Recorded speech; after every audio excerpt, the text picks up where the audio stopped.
can I ask for additional salary? I will raise the salary for the man, not for the woman.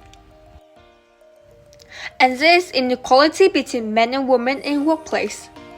First, we have to know what is inequality. Inequality is the relation between two expressions that are not equal. Also, we will receive difference in size, degree, and circumstance. Why this is a global issue? An organization called UNIFEM, which stands for United Nations Entity for Gender Equality and the Empowerment of Women, is created to protect women's rights. Next, many articles wrote about this reality globally, and this problem affects social relationship between men and women.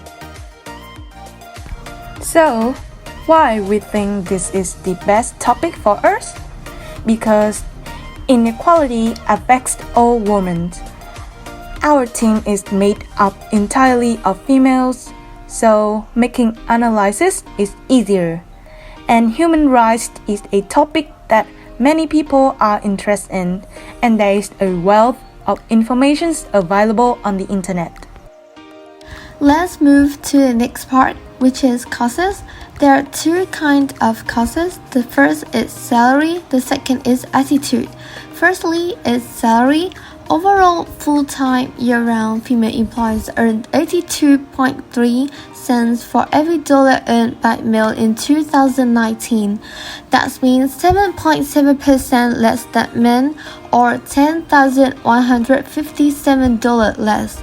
Next is bonuses can expand the wage disparity by an average of $3,500 between male and female employees, even if their take-home pay is equal. Finally, a woman's pay may differ depending on her race. Let's turn to the next issue is attitude. Despite the fact that women make up 47% of the entire workforce in the United States, 50% of college graduates, and 50% of all professionals and postdoctoral degrees, they still don't get the respect they deserve. Another example is during pregnancies or parenthood, female employees may be apprehensive about being sexually harassed or treated unfairly.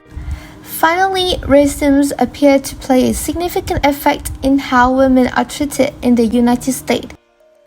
About the consequences, first of all, we have toxic masculinity. Not only that, we will face population growth, discrimination, work ratio decrease, and harming mental health psychologically. Okay, so now we'll turn to the national perspective. So first, according to the research, women in Vietnam are principally found with lower paid occupational sector and in vulnerable employment. And the second is has been proved that women earn less income affected by the under and unemployment. We can also see that most of women who do housework are also unpaid because a lot of people think that is obvious. Like they think that men go to work while women stay at home to do housework and take care for the children. And this is considered as a woman's responsibility and don't need to pay for that. So from the three evidence above, women still continue to form a large majority of working poor.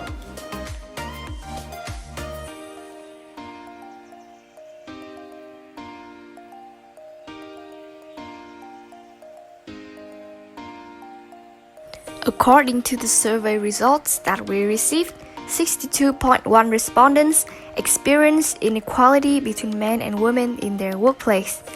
Among the respondents, 56% of them have witnessed, 16% are directly victims of gender inequality, and the rest have never seen it.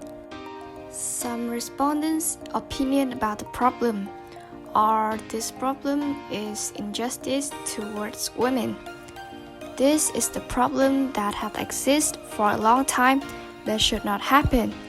Some respondents say that this problem is unavoidable due to many factors such as gender, biological characteristics, health, and prejudice.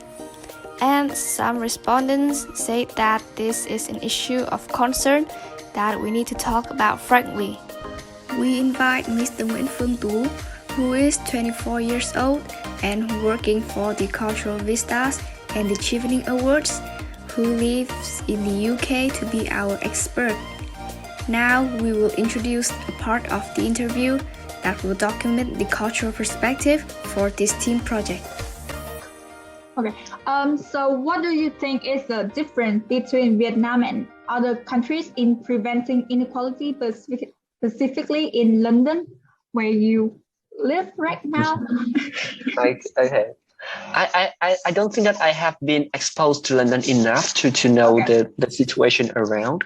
But from what I learned in the news and in some of the research papers, definitely London is a more diverse city. So people I think it stems from the background of the people here. So in London there are people like literally from all over the world, and they have had the history of dealing with diversity.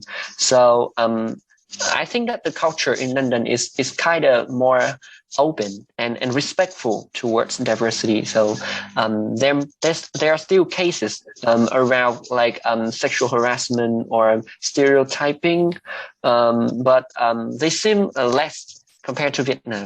So yeah, I could see that overall people are more aware of gender issues, and they already take some action, for example, in education or communication campaigns to like raise people's awareness. Next is the global perspectives. Globally, women only make 77 cents for every dollar men earn. As a result, there's a lifetime of income inequality between men and women, and more women are retiring into poverty. This stubborn inequality in the average wage between men and women persists in all countries and across all sectors because women's work is undervalued and women tend to be concentrated in different jobs than men. Said by Chai King, the director of the Equality Department of the International Trade Union Confederations, ITUC. Across the world, women still get paid 23% less than men. Finally, we have personal perspectives from all of my team members who are all Nguyen Sieu High School students in class 10 IG2E1 in the social science block. I think inequality is still seen somewhere, but has been improved a lot. I feel that women should be supported more in their career. Nowadays, I see inequality in salary and position between men and women in work. I think women should be supported more in work, especially when they give birth. I think women needs to be treated equally like men because women work hard as men do, and the inequality in workplace needs to be stopped right now. In my personal perspective, I think inequality still exists seriously in workplace, and since my mom had been observed it in before. These are the solutions we have gathered after carefully studying the problem. Not only victims of inequality, but people need to moving towards sustainable workplace. We not only need to propaganda to protect women's rights, but also need to stop encouraging mother's guilt. Recognize that tackling inequality is not the role of individual, but it's the coming together of everyone is also one of the key solutions for this problem. And finally, changing social conventions and preconceptions about women's role in the workplace and society need to be made.